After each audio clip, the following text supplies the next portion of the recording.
pastor Edmilson Oliveira, da Igreja Assembleia de Deus Getsemane, em São José dos Campos, São Paulo. Paz do Senhor Jesus para todos.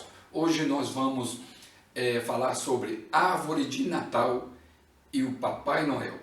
Para isso, eu quero ler aqui alguns textos da Palavra de Deus que se encontra em Atos, capítulo de número 15 e o versículo de número 20.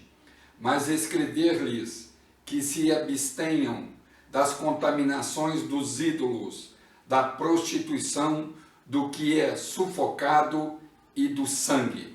Também, continuando a leitura da Palavra de Deus, nós vamos ler aqui em 1 Coríntios, capítulo de número 10, do versículo 14 em diante. Diz assim a Bíblia Sagrada: Portanto, meus amados, fugi da idolatria. Falo como a sábios, julgai vós mesmo o que digo. Porventura, o cálice de bênção que abençoamos não é a comunhão do sangue de Cristo? O pão que partimos não é, porventura, a comunhão do corpo de Cristo? Porque nós, sendo muitos, somos um só pão e um só corpo, porque todos participamos do mesmo pão.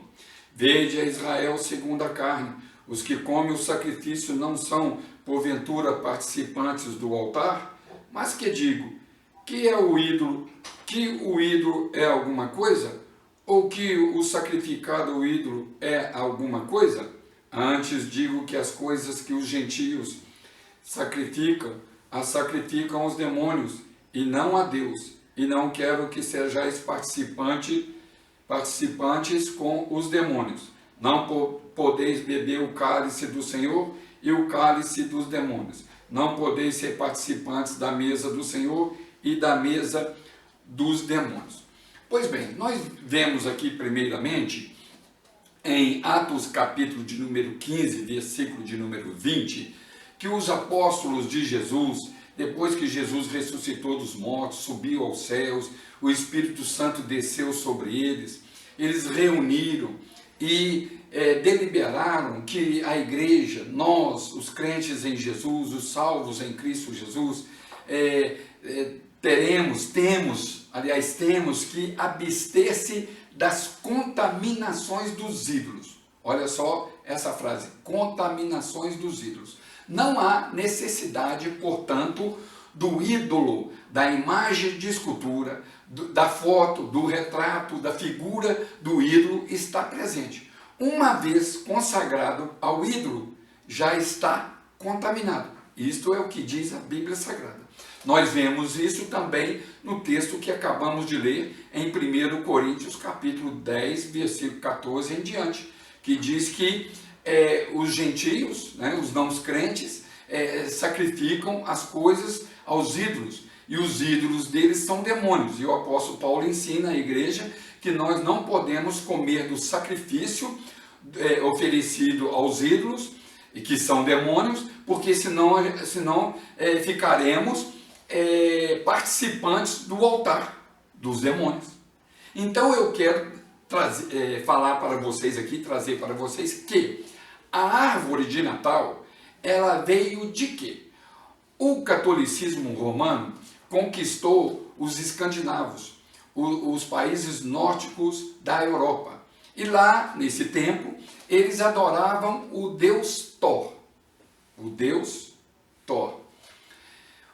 Como que eles adoravam o tal deus Thor? Eles pegavam os sacrifícios, que poderiam ser até crianças, ou outras ofertas, ou outras oferendas, e colocavam debaixo de uma árvore. E ali eles adoravam, apresentavam aquele sacrifício ao tal deus Thor. Pois bem, a Igreja Católica, quando conquistou esses povos, ela pegou essa adoração e transferiu, em vez de ser só árvore, chamou de árvore de Natal.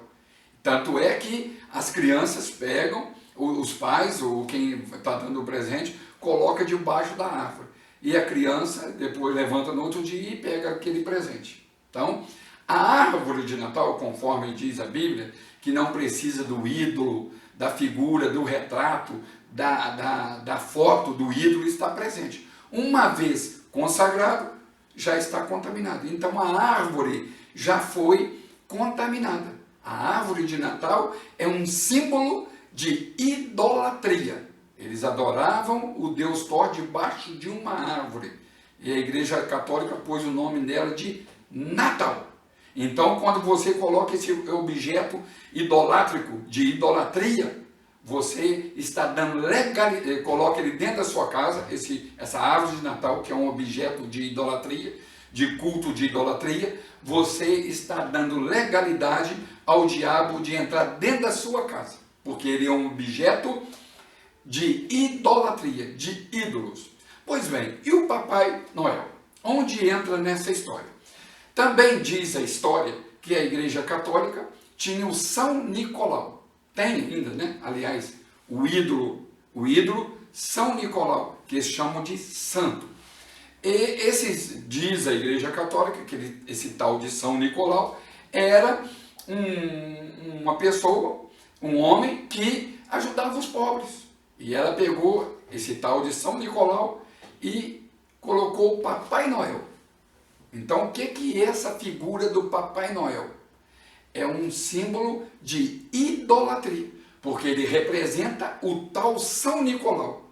Aí você vai me perguntar, mas pastor, o São Nicolau era um ídolo? É um ídolo? É um ídolo, pois a Bíblia Sagrada diz que o ídolo, ele toma o lugar de Deus.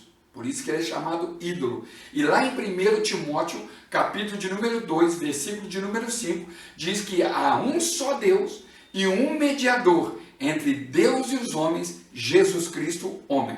Então o tal São Nicolau e todos os outros santos da Igreja Católica que são imagens de escultura, são ídolos, porque eles tomam o lugar de Jesus. Jesus é Deus e Jesus é o único mediador. Então eles colocam essas figuras, esses chamados santos deles, que são ídolos, no lugar de Jesus. Por isso que são ídolos, tomando o lugar do Deus Filho, inclusive Maria. Maria é mediadora do catolicismo romano, mas a Bíblia diz que Jesus é o único mediador entre Deus e o homem. Então Maria está tomando o lugar de Jesus Cristo, que é Deus Filho. Então não adianta dizer os católicos que eles são devotos, não adoram. Adoram sim. Eu já fui católico, tem missa para Maria, tem missa para tudo enquanto é santo deles, que são ídolos. Tem louvo o nome deles, Judas, Jorge, Antônio, Pedro, Tiago, Maria. Sim, são ídolos. Então o tal Papai Noel é um ídolo. E um agravante aqui, que é uma mentira. Esse Papai Noel, ele não dá presente para ninguém. Aí você fala para o seu filho, filhinho, Papai Noel vai te dar um presente. Filhos, Papai Noel vai te dar um presente. Mentira. E diz a Bíblia Sagrada que o diabo é o pai da mentira. É mentira. Papai Noel, nós sabemos que não dá presente para ninguém. Quem dá presente para as crianças são os pais, os avós, os amigos, os parentes. Né? Então, ainda tem esse agravante de mentira. Eu quero dizer para vocês, recebam a Cristo no seu coração. Viva esta coisa linda aqui chamada Bíblia, Palavra de Deus. Isso aqui é a luz, lâmpada para os nossos pés e luz para os nossos caminhos, diz a Bíblia, lá no Salmo 116, versículo 105, é a Palavra de Deus. Então, receba a Cristo como seu Salvador e viva com Deus. Deus abençoe a todos em Cristo Jesus e até segunda-feira, se Deus quiser.